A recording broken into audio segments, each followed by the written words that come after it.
want to stop there, though. I want to talk about now the meaning of the resurrection, which I think is often missed. We talk about how in the Bible, miracles are never just magic tricks. They are signs. They're God telling humanity about one of his attributes, or about his character, or about his saving purposes.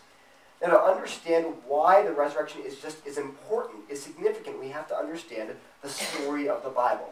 Now, the Bible is a true story, but it's also a story. It has a narrative arc. And that arc is defined, I'd say, in three general segments: creation, fall, and redemption. God created human beings to love him and to love each other and to be living in perfect harmony and happiness. But there was a fall. We rejected God. We rebelled against him. We wanted to be our own lords and masters, to control our own lives. And because of that, everything fell apart. We do not find it easy to love people, to sacrifice for people, to pour ourselves out for them. We want everything to go our way. We want to have the final say. We want to call the shots. We don't want God to do it. We don't want other people to do it. We want to be our own lords and masters and saviors. And the story of the Bible from Genesis 4 to Revelation 22 is the story of redemption. How God purposes to save fallen humanity. Now, this is the story in which the resurrection takes place. And I'm going to say something very, very offensive to modern people. In the Bible, forgiveness requires sacrifice, redemption, atonement. You know, people often say, and I think this is offensive to us, but it's offensive, I think, pretty much to everyone all through history. In the Bible, you say, why doesn't God just forgive? Why doesn't he just forgive us? Or why does he have to have some kind of atonement, sacrifice, all this stuff, blood, suffering? Why is that necessary? Why can't he just forgive? Let me give you a very short illustration why that's impossible. Imagine you come to my house and you break my lamp, okay? Now, I have two choices, and only two. I can say, I demand justice. There is a debt that you've incurred by breaking my lamp, and you are going to pay that debt to the last penny. And I take you to court, and they throw you in jail, and you sit there and rot until you've paid the last penny. And that is just. All I'm doing is requiring you to pay the debt that you yourself have incurred by your violation of my house, my law, my lamp. And you say, well, wait a minute. But, okay, that's fine, that's just, I guess. But couldn't you just forgive? Doesn't Jesus say just forgive? I said, well, yes, he does. And we should just forgive.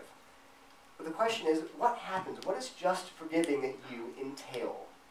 That means I say, I forgive you. Then what happens? It means that I pay the debt. I absorb the cost of the lamp. I either go without light, or I buy a new one. But there's no scenario in which no one pays the debt. There's no debt. There is a debt. There's a real debt there. And if we can feel that burden, that debt there, in our sort of everyday human activities, how much more would a holy and loving and perfect God feel that debt in looking at our sin? And I think we tend to say, well, I don't think we're that bad. We're pretty good. We're pretty decent people. I would challenge you guys to go to the Holocaust Museum in Washington, D.C. I went there a few years ago. And at the end of the tour, I'm going to get choked up. They have this room full of shoes. And it's the shoes of women and children and mothers and fathers who were gassed by the Nazis. And they threw their shoes into a pile and they burned the bodies. And I went there and I said, this is sin. The same evil and sin that lived in these people's heart lives in my heart and your heart.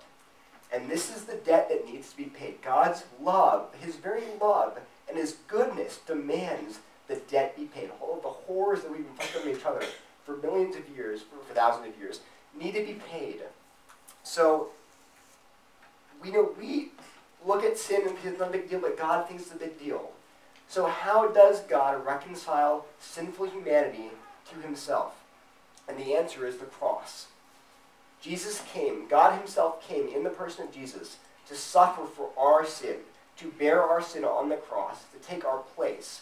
And now you see why the resurrection is so important. Two reasons. Number one, it is God's vindication of Jesus' claims that he was coming to be our Savior. He was Lord, he was God, he was the Messiah. He came to save us. And when God raised him from the dead, God showed this is the Messiah. This is the Lord and Savior of humanity. Follow him. And it's also our assurance as Christians. How do we know that God forgives us? How do we know we're reconciled to God? The resurrection. God said, paid in full. He stamped that promise on Jesus' death with the resurrection. He said, your debt is paid in full, and the debt of every person who trusts in Jesus is paid on the cross by Jesus. And second, it's God's promise that one day he will fix the world. It will no longer be subject to sin and death and disease and suffering, that one day he will come back and destroy all those things without destroying us. For all of those who trust in Jesus, there's this free promise of forgiveness. Not based on what we do, all the good stuff we do, but based on what Jesus did for us.